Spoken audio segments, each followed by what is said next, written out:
يا من عصيت الله يوما غافلا. وضرب الله مثلا قرية كانت آمنة مطمئنة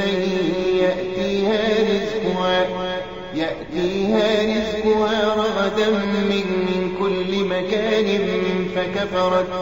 فكفرت بأنعم الله فأذاقها الله لباس الجوع والخوف بما كانوا يصنعون. ولقد جاءهم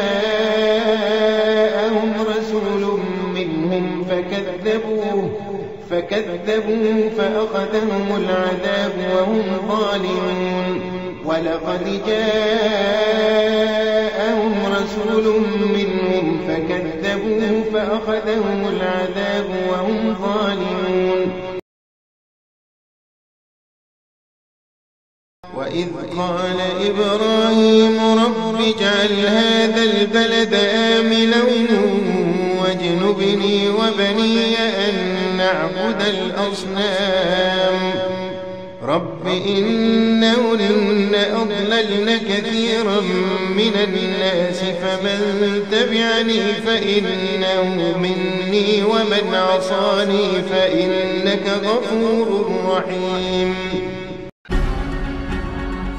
للمزيد من هذه الفيديوهات اشترك الآن بقناة المجلة وانضم لأكثر من 1,000,000 مشترك وانطلق معنا في عالم من متعة الثقافة والترفيه.